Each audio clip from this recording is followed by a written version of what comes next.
and then we get into each team's schedule.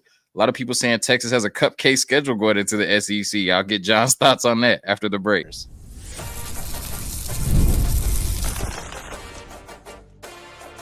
You are Locked On Sooners, your daily podcast on the Oklahoma Sooners. Part of the Locked On Podcast Network, your team every day.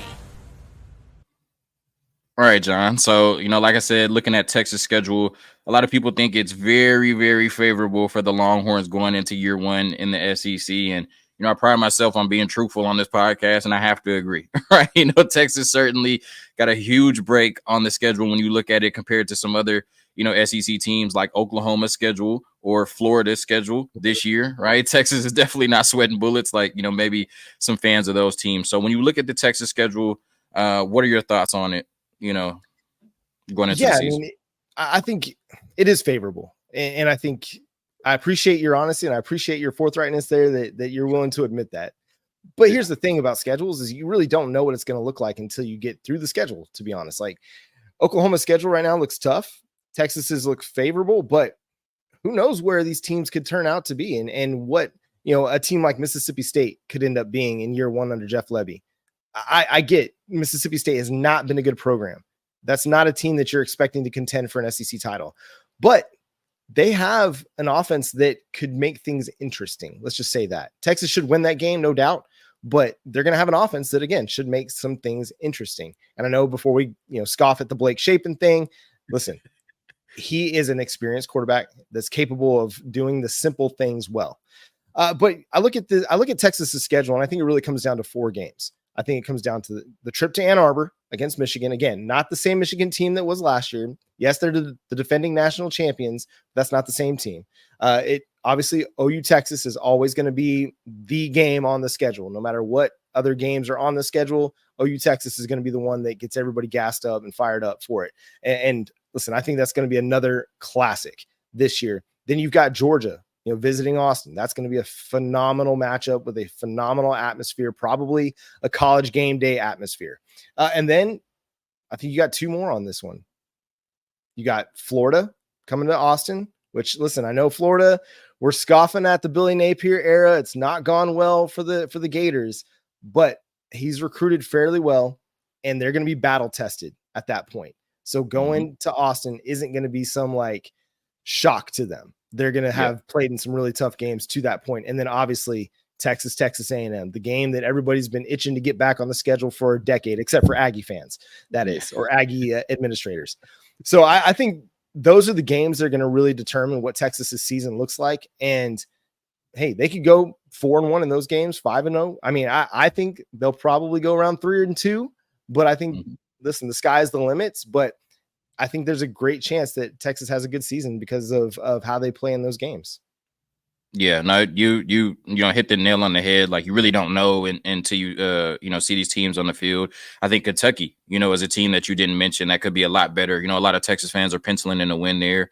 That could be a very tough game. Exactly, former 5-star. We'll see, right? If the magic can come out.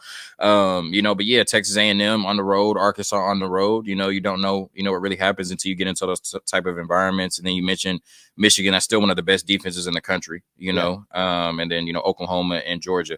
So when I look at the Oklahoma schedule, right, this vaunted schedule that I mentioned in the last segment, it's tough, right? I'm gonna just go game by game. Temple, I'm giving you all a win, of course, right? Hopefully we don't have a Texas A&M Appalachian State situation there. Houston in week 2.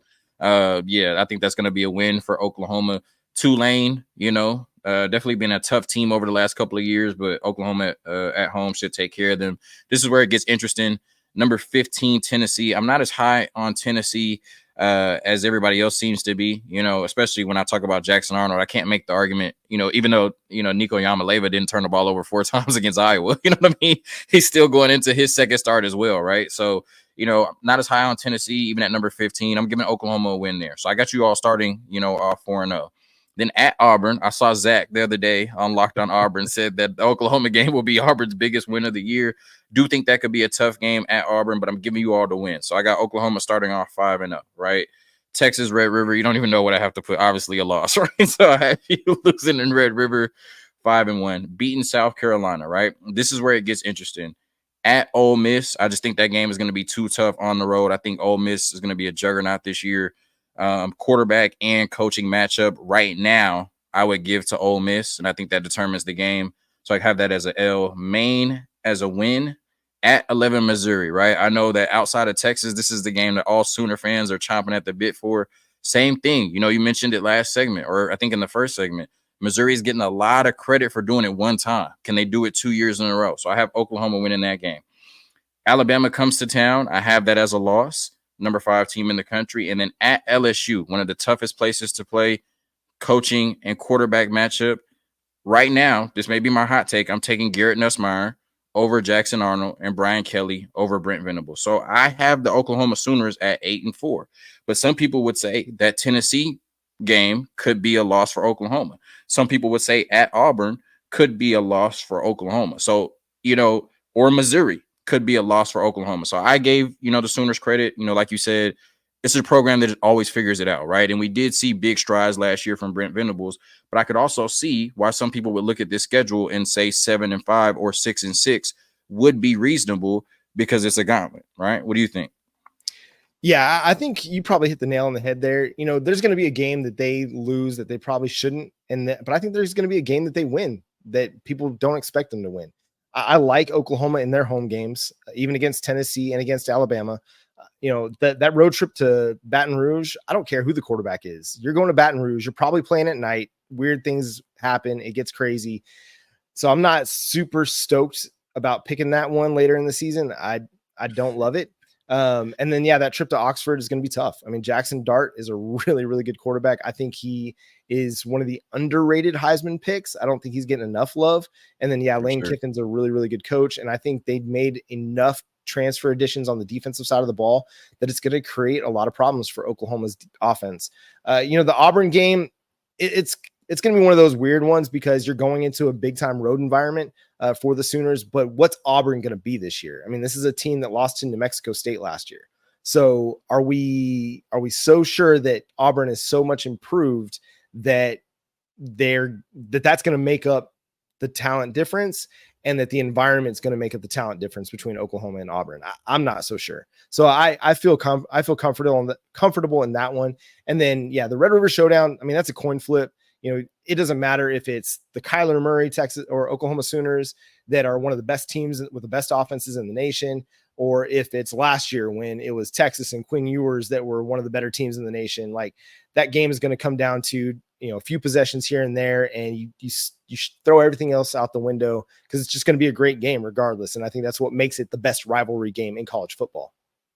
Yeah, absolutely. So, you know, when you look at it, whether Texas is overhyped or properly hyped, you know, whether Oklahoma is underrated or properly rated, I think Sooner fans and Texas fans have a ton of reasons to be excited this season. And, you know, John, I think we make a great team, even though we're on opposite sides of the Red River. And I look forward to, you know, doing this crossover again in about 6 weeks when it really matters, leading up to that game in the Cotton Bowl. Thank you all for tuning in to another Locked On crossover. Jonathan Davis from Locked On Longhorns, John Williams from Locked On Sooners, part of the Locked On Podcast Network, your team every